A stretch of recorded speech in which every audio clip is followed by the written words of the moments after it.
23வது சங்கீதத்தை வாசித்தோம் அப்படின்னா, நம்ம இதுவரைக்கும் அதாவது இயல்பான சத்ருவை பற்றி பார்த்தோம். இயல்பான சத்ரு அப்படின்னா அத என்ன எப்படின்னு சொல்லி தர்றது, ஒரு சாதாரண மனுஷன் வாழ்க்கையில மனுஷீகமான சத்து, ஸ்பிரிச்சுவல் லைஃப்ல ஆவிக்குரிய சத்து ஒன்று இருக்கு. அது 5வது வசனத்துல என்ன சொல்லி, என் சத்துக்களுக்கு முன்பாக, இது ஆத்மீகமான ஒரு எதிரி.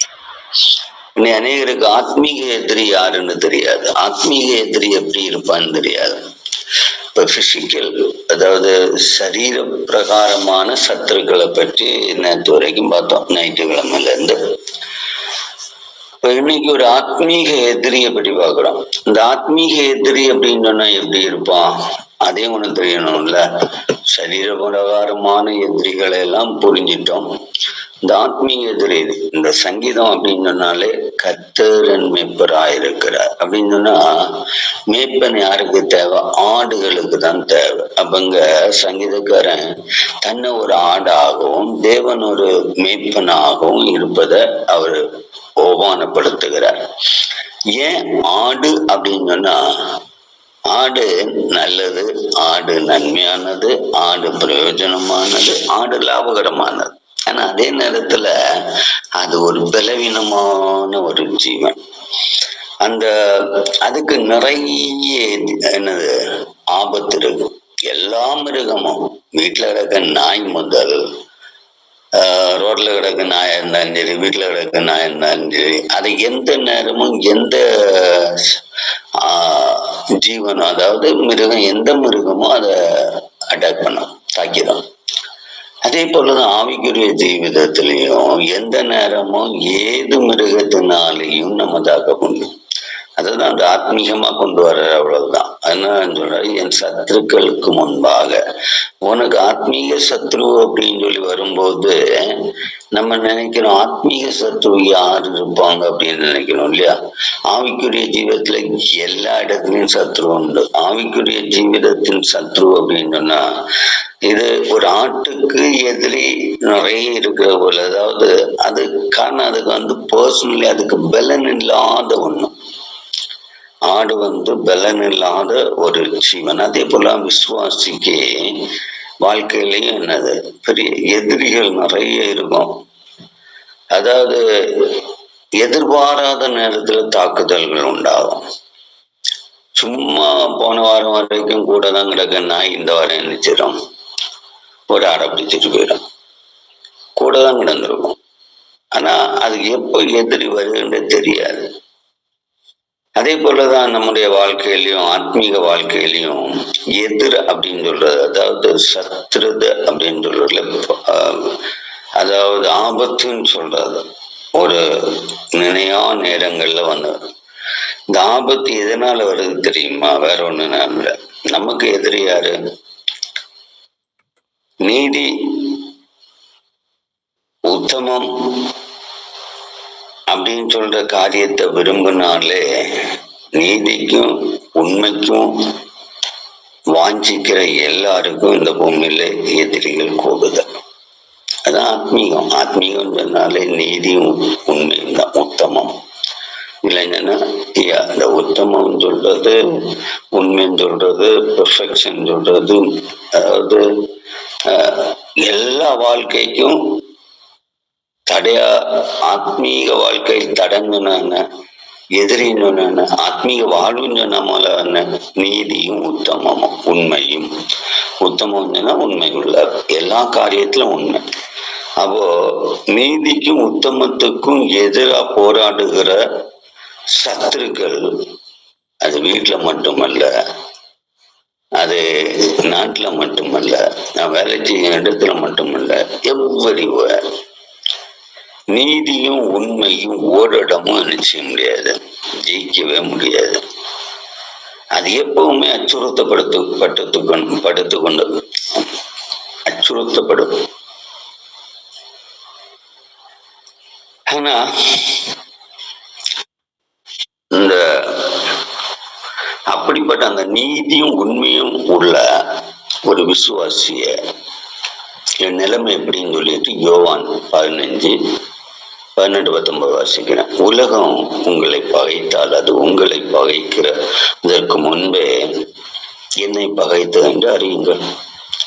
நீங்கள் உலகத்தாராய் இராததால் உலகம் தன்னுடையதை சிநேகித்திருக்கும். நீங்கள் உலகத்தாராய் இராததினாலும் அப்படின்னாலும் நான் உங்களை உலகத்திலிருந்து தெரிந்து கொண்டபடினாலும் உலகம் உங்களை பகைக்கும்.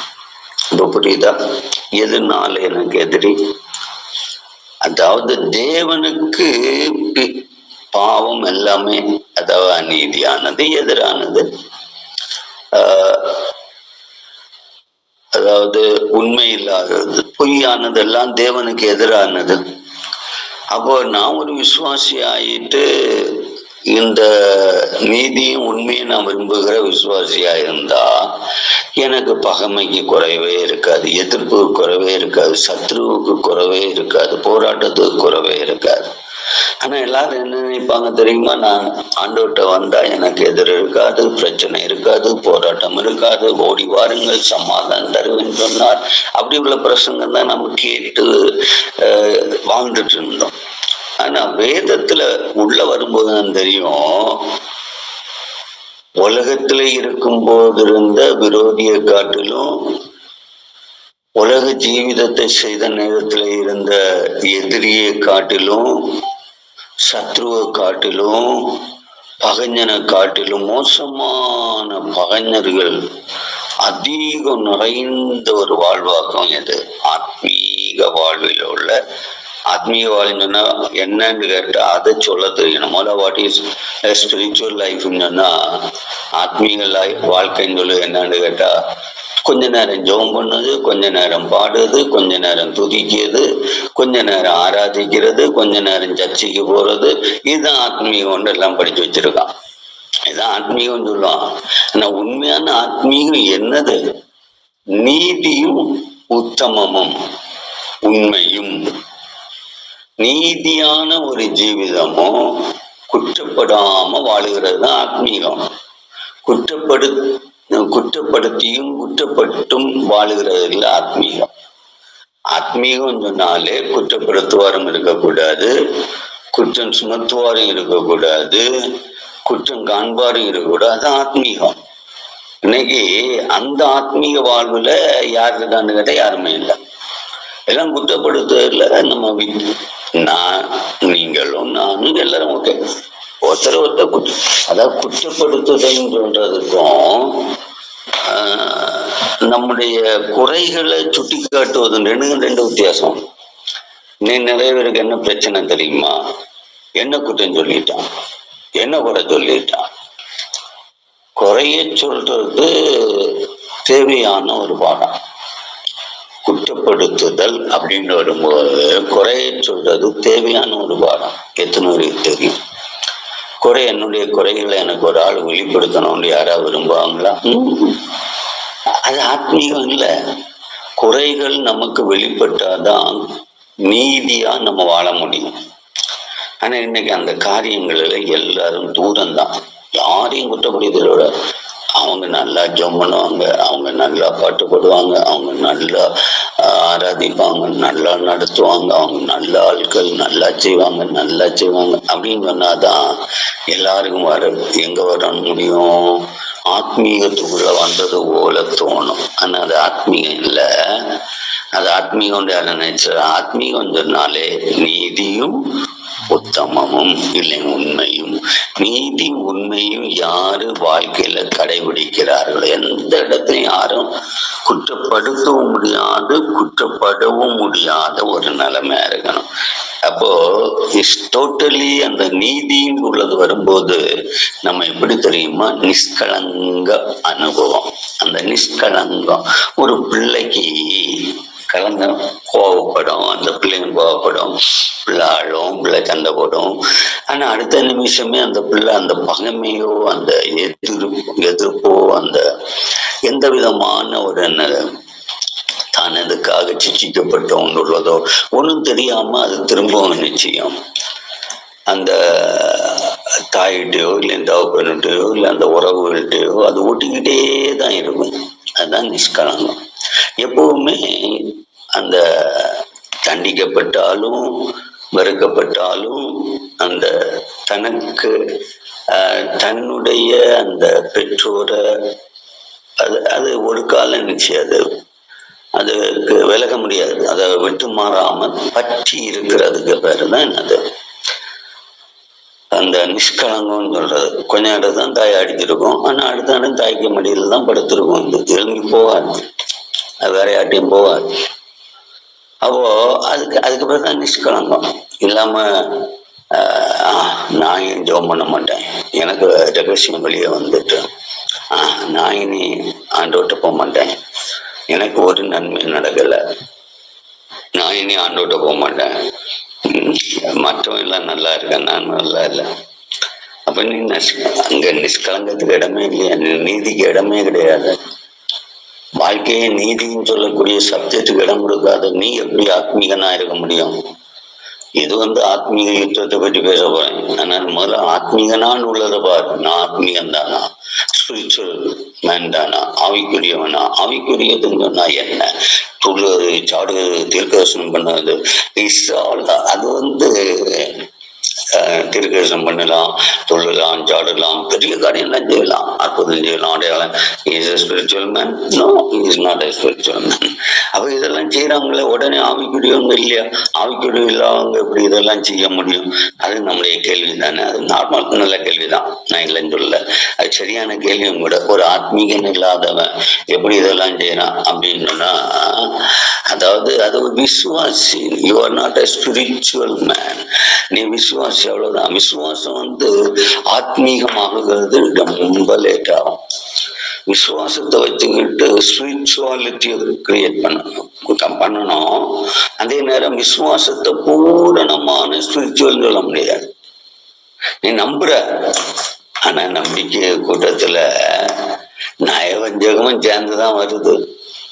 நம்பிக்கை தான், ஆனா நம்பிக்கை எல்லாம் இருக்கு, விசுவாசம் இருக்கு, எல்லாமே இருக்கு. ஆனா அந்த நீதி வர கொஞ்சம் காலம் ஆகும். அது ஆவிக்குரிய ஹையஸ்ட் ஸ்டேஜ். நீதி ஆகணும். நான் அடிக்கடி சொல்றேன்ல, நான் இன்னும் நல்லவன் இல்லை. எல்லாரும் நினைக்கிறேன் என்ன தெரியுமா? இவன் என்ன இங்கே ரகசியமா போய் பாவம் செய்துட்டான் போல இருக்கு, ரகசியமா போய் என்னதோ அசுத்தம் செய்துட்டான் போல இருக்கு.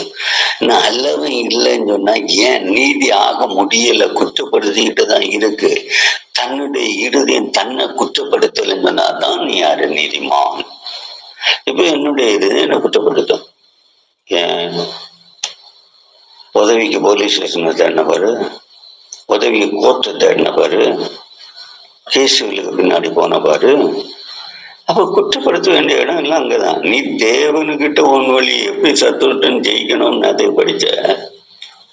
நீ என்ன செய்யக்கூடாது? நீ உன் சொந்த புத்தியில சார்ந்திருக்க கூடாது. உன்னுடைய கிரியை, உன்னுடைய முதலாவது என்ன, எது ஆண்டோட்ட கொடுக்கணும்? வழிகள், செய்கைகள், நினைவுகள், கவலைகள். ஓகே, அதாவது எதுக்கு நான் இவ்வளவு அதாவது நம்ம ஒரு நாள் கேட்கறது அடுத்த நாள் நம்மகிட்ட இருக்காது. அதே ஒரு ஆவிக்குரிய ஜீவிதத்தினுடைய யதார்த்தம் கிடையாது. இன்னைக்கு கேட்டோம்னா நாளைக்கு மறந்துடுவோம், அடுத்த நிமிஷமே மறந்துடுவோம். கேட்கிற நேரத்துக்கு கேட்கணும், அவ்வளவுதான். இப்போ என்னுடைய கண்டிஷனே அதுதான். சொல்லுவேன், அது சொல்லுவேன். ஒரு வாரம் கழிஞ்சா நட்டு அதை கேட்டா, நீ 3 நாள் கழிஞ்சு கேட்டாச்சோ 3 நாளாவது இருக்கும், அது இருக்கும், 3 நாள் இருக்கும், அதுக்கப்புறம் ஓடிடும். ஏன்னு சொன்னா நிறைய சொல்லிக்கிட்டே இருக்கிறதுனால. நோட்டு போட்டு வைங்கன்னு சொல்லுவேன். நிறைய சொல்லிட்டு இருக்கிறோம். ஆனா அடுத்த ஒரு கூட்டத்துல வர தெரியவே தெரியாது. நோட்டு போடுங்களேன் சும்மா உடனே கேட்டுக்கிட்டு இவ்வளவு ஒரு பைபிள் ஸ்டடின்னு சொன்னா ஏதோ தமாசு போல எடுக்கிறாங்க. இதெல்லாமே அக்கௌண்டபிள் தான். ஆவிக்குரியவர்கள் இல்லாததுக்கு ஒரு அடையாளமே நம்முடைய சீரியஸ்னஸ், உத்தமம், உண்மை. எதுல? கேள்வியிலையும் உண்மை வேணும், எல்லாத்துலயுமே உண்மை வேணும். உண்மைன்னு சொல்றது இது நம்ம படிக்கிறோம், அப்போ வேதத்தை படிச்சு ஜபிக்கிறோம் அப்படின்னா வேத படிப்பினுடைய உண்மைன்னு சொல்றது என்னது? நோட்டை போட்டுதல வைக்கிறதா. வேற அதுல எந்த சந்தேகமும் கிடையாது. ஒரு காதல நான் கேட்டா போதும் இந்த சீரியஸ்னஸ் அது நமக்குள்ள உருவம், அதை உள்ள என்னது தங்க வைக்கிறது தான் ரொம்ப முக்கியம். ஆனா அதை அநேகம் செய்கிறது கிடையாது. சரி, அது போட்டு நான் சொன்னா இன்னொரு காரியம் பார்க்குறேன். அந்த ஜபத்துல சில காரியங்களை நம்ம பார்த்துக்கிட்டே தான் இருக்கிறேன். ஒருவேளை கொஞ்சம் அந்த ஜபம் எல்லா நாளும் கிடையாது, எப்பமாவது ஒருக்காத அவங்க ஜபத்துல 3 காரியம் வேணும். ஒரு ஜபத்துல அதாவது தெளிவு, அதாவது நம்ம கேட்கிற பாடத்தினுடைய தெளிவு. 2வது அதனுடைய என்னது? சமர்ப்பணம். கேட்டது நான் தெளிவா இருந்து ஒப்பு கொடுத்து அதை எதிர்பார்க்கிற ஒரு எதிர்பார்ப்பு. இது இருந்தாதான் ஜப வாழ்வுல முதலாவது தெளிவடையணும், 2வது ஒப்பு கொடுக்கணும், 3வது எதிர்பார்க்கணும். இப்ப ஒரு விருட்சத்தை நடுவ, ஒரு மரத்தை நடுவ, இல்லையா ஒரு விதையை போடுவ, இல்லையா ஒரு பீன்ஸ் நடுவ, என்னதுக்கு நட்ட? அது முளைக்கணும், காய்க்கணும், காய் பறிக்கணும். அதுதானே. அதே போலதான் ஜெபம் பண்ணின உடனே சும்மா ஜெபம் பண்ணுன்னா ஆசீர்வாதமா இருக்கும் இல்லை. நீ ஜெபம் பண்ணின காரியம் உன் வீட்டுல வாய்க்கணும், உன் வாழ்க்கையில நடக்கணும். அதுதான் ஜெபம். நம்ம ஜெபம் சொல்லி சும்மா நான் ஜெபம் பண்ணி நம்ம இப்ப வருஷங்களா ஜெபம் பண்ணோம். வாயால அழகா ஆத்துமாதாயத்துக்கு பாரம்பட்டு ஜெபம் பண்றோம். ஆனா எங்க ஆத்துமாதாயம் நடக்கு? ஆத்துமாதாயம் ஒரே வாயில ஆத்துமாதாயம், வாழ்க்கையில ஒண்ணும் நடக்காது. இத்தனை வருஷம் ஜெபம் பண்றோம், இன்னும் ஒரு விக்கிரக ஆராதனை போறதாப்ப இல்ல இன்னும் ஒரு குடியில இருக்கிறவன் வெளியே வரலன்னு சொன்னா அதுக்கு அர்த்தம் என்ன?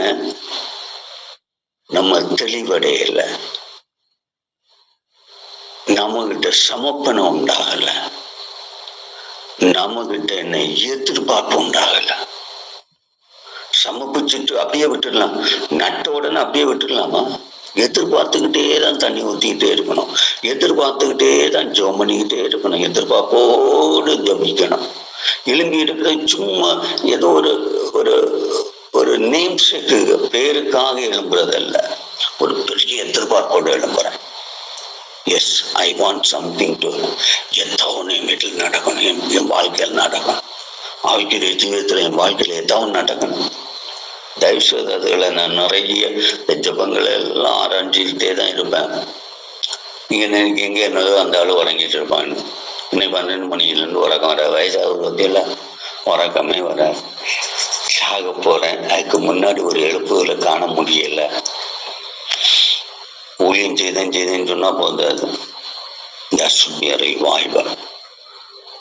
இந்த எழுப்புதல் அப்படின்னு சொல்றத குறித்து கூட நேரத்தை படிச்சுட்டு இருந்தேன். அது எதை பற்றி சொல்லுது அப்படின்னு கேட்டீங்கன்னா, கோஆபரேஷன். அதாவது எழுப்புதல் சொல்றது எல்லாரும் கூட்டாமையில தான் எழுப்புதல் வரும். எல்லாம் தனிமையில எழுப்புதல் வரும்னு நினைச்சிட்டு இருக்கான். தனிமையில எழுப்பிட்டு தான் இருக்கணும்.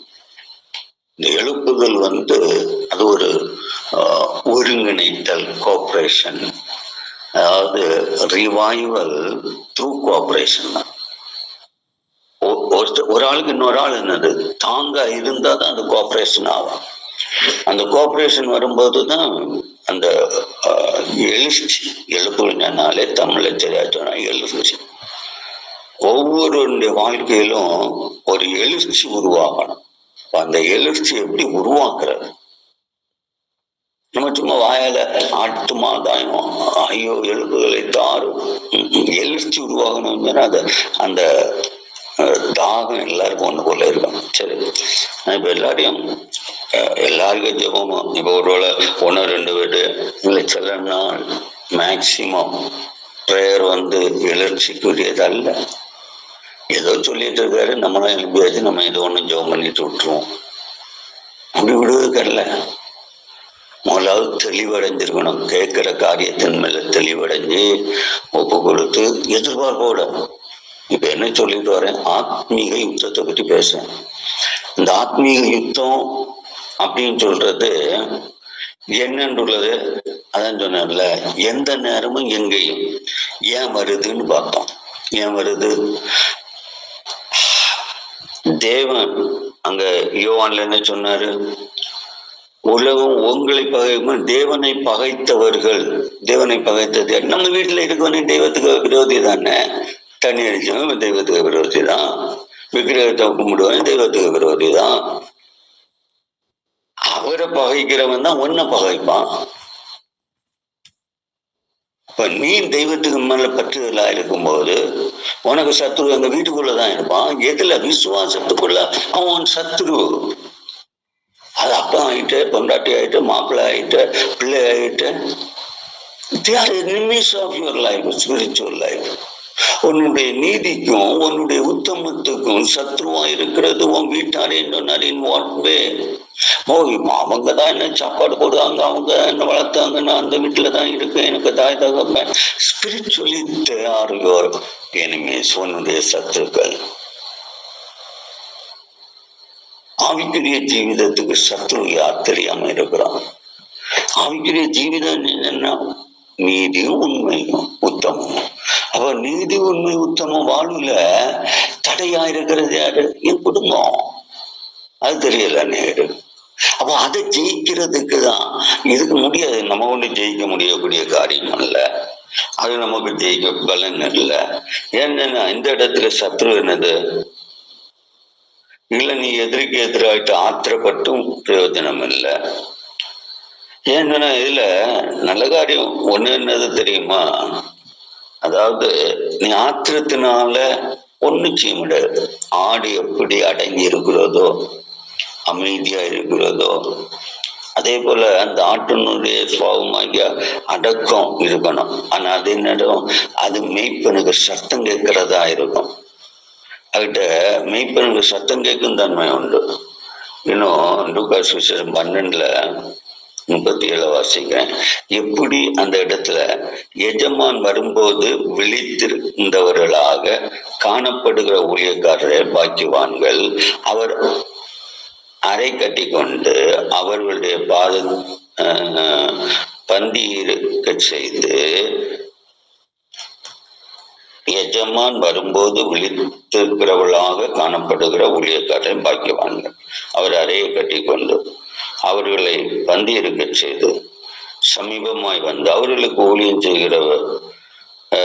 செய்வார் என்று மெய்யாகவே உங்களுக்கு சொல்லுகிறேன். அதாவது இங்க நமக்கு துணை நிற்கிற கர்த்தர் தான். ஆனா நம்ம என்ன செய்யணும், விழிப்பா இருக்கணும் அப்படின்னு சொல்லி இருக்கு. இன்னும் ஒரு பாகத்தை வாசிக்கிறேன். அதாவது 1 யோவான் 2:2, நீங்கள் பரிசுத்தராலே அபிஷேகம் பெற்று சகலத்தையும் அறிந்திருக்கிறீர்கள். அதாவது எல்லா நிலைமைகளையும் அறிகிற அறிவு நம்மகிட்ட இருக்கணும். நமக்கு சும்மா கொஞ்சம் காரியம் தெரிஞ்சா போதும் நினைக்க கூடாது. சகலத்தையும் அறிந்திருக்கிறோம்.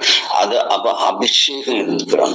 ஆவிக்குரிய ஜீவிதத்துல நம்ம ஒரு ஆடுகளா இருக்கிறோம் அப்படின்னு சொன்னா ஆபத்து இருக்கு. அப்ப இந்த ஆபத்துல தப்பித்துக்கொள்ள முதல்ல ஒரு அறிவு இருக்கணும். முதலாவது அவர்கள் என்னுடைய பகைஞர் அல்ல, என் தேவனுடைய பகைஞர்கள். அப்ப தேவனுடைய பகைஞர்களா இருக்கிறவங்கள்ட்ட நான் தப்பித்துக்கொள்ள என்ன செய்ய வேண்டியதா இருக்கு? முதலாவது நான் செய்ய வேண்டிய காரியம் என்னது? விழித்திருக்க வேண்டியதா இருக்கு. அதாவது நமக்கு கவனம் தேவை. எதுல கவனம் தேவை? நம்ம வாழ்க்கையுடைய எல்லா பகுதியிலும் கவனம் தேவை, விழிப்பு தேவை. 2வது என்ன தேவையா இருக்கு? அபிஷேகம் தேவையா இருக்கு. அபிஷேகத்தின் அறிவு தேவையா இருக்கு. ஆத்மீக சத்துவ மேற்கொள்ளுகிறது மிகவும் கடினமான ஒரு காரியம். ஏன் நாங்க சண்டை போட்டு ஆத்மீகத்தை நம்ம உருவாக்க முடியாது, இல்லை எழுத்துன்னு உருவாக்க முடியாது. நீ சாத்தான் இல்லை, இது ஒரு பயங்கர தந்திரம்.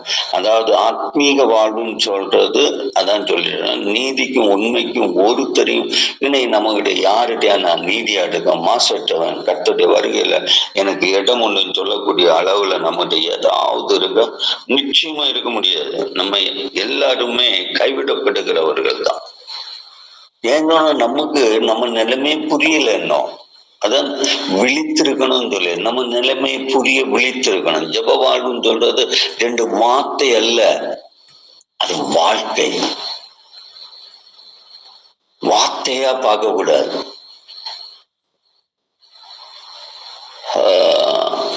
அந்த கேட்கிற விதத்துல விழிப்பு அப்படின்னு சொல்றதுல நான் கவனிப்பேன். கவனிச்சுக்காங்களான்னு அதுல ஜெபிக்கிற நேரம் சில நேரம் பரவாயில்ல, அனிஷால பொறுத்தளவுல அதுல கொஞ்சம் கவனிக்கிறான். பாக்கி உள்ளவங்கள்ட்ட நான் அதை ஒன்றும் அவ்வளவு எதிர்பார்க்க முடியல. அவளுக்கு அந்த ஒருவேளை அவளுடைய டெடிகேஷனா இருக்கும். இந்த குழுவிலே நான் ஓப்பனா சொல்றேன், பிரேயருக்குள்ள வரும்போது விழிப்போடு ஜபிக்கிற ஜபம் அப்படின்னு சொல்றது அந்த சின்ன பொண்ணுகிட்ட தான் இருக்கும். அவள்கிட்ட ஓரளவு இருக்கும். பாக்கி எல்லாரும் தனக்கு தோணுன்னு ஒரு வார்த்தை விழிப்பல்ல, அது நம்ம ஜபிக்கணும். ஏன்னா நம்மளுடைய ஸ்பிரிச்சுவாலிட்டியில நீதியும் உண்மையும் அவளும் உருவாக்குனான்னு சொல்ல வரல. அவள் நீதியும் உண்மையை உருவாக்குனா அவளுக்கு அப்ப என்னைக்கு என்னது அந்த தேசத்துக்கு விக்கிரகத்தை வர விட்டுருக்க மாட்டான், அடிச்சு விரட்டிட்டு ஓடி இருக்கும். அதனால நீதி உண்மையை வந்துன்னு சொல்ல வரலன்னா ஒரு விழிப்பு இருக்கு. அந்த நீதி உண்மையை உருவாக்குகிற ஜப ஜீவிதத்தை உருவாக்குறது 3 காரியம் வேணும். முதலாவது தெளிந்த அறிவு. என்னது? என்ன ஒரு ஆளு குற்றப்படுத்த வரும்போது, என்னை தாக்க வரும்போது, என்னை பழி சொல்ல வரும்போது அவங்க முதலாவது தேவனுக்கு விரோதிகள். நான் ஆண்டவருக்குள்ள இருந்தால் இதையும் உனக்குதான் அவங்க விரோதி, நான் கர்த்தருக்குள்ள இருந்தா. அப்ப தேவனுடைய விரோதிகளுக்கு என்ன சம்பவிக்குமோ அது சம்பவிக்கும். அப்ப அந்த பாரம் எவ்வளவு இருக்கும்? அப்ப அழிந்து போறது பிள்ளைக்கு விருப்பமா? அந்த ஆத்மா அழியுமே. அப்ப எவ்வளவு பாரத்தோட ஜபிக்க வேண்டிய ஜபமா இருக்கும். நம்ம இங்க எதுக்கு எழுப்பி இருக்கிறோம்? நான் மட்டும் இந்த உலகத்துல தப்பி சந்தோஷமா இருக்கல, எல்லாரும் நம்ம நினைச்சுக்கணும். அப்போ நரகத்துல கிடக்க நம்ம பார்த்துட்டு மேல இருக்க முடியுமா? ஏன்னா வானத்துல இருந்து கீழே பாதாளத்தை பார்க்க முடியும். நான் அங்க ஆண்டோட்ட ராஜ்யத்துல இருப்பேன், கீழே பார்க்க முடியாது அப்படின்னு நினைக்க விடாது. எல்லாரும் ஒருத்தர் பார்க்க முடியும். இந்த வாழ்க்கை எல்லாருக்கும் ஐடென்டிட்டி இருக்கு. மறுமையிலும் ஒரு ஐடென்டிட்டி இருக்கு, புரிதல் இருக்கும். ஐடென்டிட்டின்னா அந்த ஆள் தோற்றம் மாறவே மாறாது. ஆத்மாவோட ஆயிட்டம் ஒண்ணு எல்லாம் மாறிடும். மாம்சம் போயிடுச்சு, இந்த முகத்தோட்டம் ஒரு நாளும் மாறாது, இந்த ஆவியில இருக்கும். அன்னைக்கு நரகத்துல நான் தான் சொல்றேன்ல, எங்க அப்பனை அதாவது சவக்குழியில், அதாவது நரகம் கூட கொடுக்கல, அந்த ஆத்மாவை கொண்டு போய் என்னது எருக்குழியில புதைக்கிறத கண்டேன். ஆவிக்குரிய ஜீவிதத்துல ஒரு காட்சி இருந்தது. நான் தூக்கிட்டாங்க இருந்தது. அந்த ஆத்மாக்களுடைய கூட்டத்துல எல்லாத்தையும் எருக்குழியில கொண்டு போடுறாங்க. அப்போ எனக்கு ஆவியிலான்னு சொல்லி அப்ப நான் தூக்குற ஒரு தரிசனம். அது ஒரு பயங்கரமான, அன்னைக்கு கண்ணீர் பார்க்கணும், எனக்கு தெரியாது. என் கண்ணுல, அதாவது தூக்கத்துல கண்ட சொப்பனத்துல அழுகையின் கண்ணீர் நான் கண்ணீர் வடியும் போதுதான் நான் தூக்கம் முடிக்கிறேன். சொப்பனத்திலே கண்ணீர் வடிஞ்சது. எந்த அளவு அந்த பாரம் இருந்து கொண்டாரு. சொப்பனத்திலே கண்ணீர் வருது. உனக்கு இப்படி வந்துதான்னு தெரியல. தரிசனம் இருக்கணும். எதுக்காக? எதிர்பார்ப்போட தானே ஜபிக்கிறோம். எப்பவுமே எதிர்பார்ப்பு தான். ஜபம் ஒரு எதிர்பார்ப்பு தான். ஜபம் சும்மா ஏதோ ஒரு கண்மூடித்தனமான நன்மைக்கு அல்ல. எதிர்பார்க்கிறேன், நான் இந்த காரியத்தை எதிர்பார்க்கிறேன். நான் மேய்க்கப்படுகிற ஒரு மேய்ப்பின கீழே இருக்கிறேன். நாடு தான் பலனற்றவன் தான், எனக்கு யாரையும் எதிர்க்க முடியாது. ஆனா எதிர்பார்க்க முடியும், பாதுகாப்பை தேட முடியும், கண்டடைய முடியும், அவருடைய சுற்றையில போக முடியும். ஓகே, அதனால இந்த வசனங்களின் பிரகாரம் இந்த 23வது சங்கீதம் நம்ம படிப்பிக்கிற ஒரே பாடம் அவ்வளவுதான். நீ ஒரு ஆடு, இந்த ஆட்டுக்கு பலன் இல்லை, ஆனா பாதுகாப்பு இருக்கு. எப்போ? அவருடைய மந்தையா இருக்கும்போது. மந்தையில இருந்து வெளியே வந்த ஆபத்து எப்பவும் இருக்கும். தனிமை நிற்கும், அதுக்கு எப்பவும் ஆபத்து இருக்கும். சிதறி ஓடினால் அதுக்கு எப்பவும் அதுக்கு சாவு வரும். ஆனா சிதறாம சேர்ந்து சத்தம் கேட்ட உடனே கூடுகிற ஒரு அனுபவம் இருக்கணும். அதுதான் நம்முடைய ஜீவிதத்தினுடைய நிலை. அப்போ ஒரு ஆடுக்கு எப்படியெல்லாம் ஆபத்து இருக்குமோ அப்படியெல்லாம் ஒரு ஆவிக்குரிய ஜீவிதத்துல ஆபத்து இருக்கும். ஆவிக்குரிய ஜீவிதம் என்னன்னு சொல்லிட்டேன். ஆனா அந்த ஜீவிதத்தை கட்டி எழுப்ப கத்த கிருபை செய்யும்படியா நம்ம இப்ப விடுவோம்.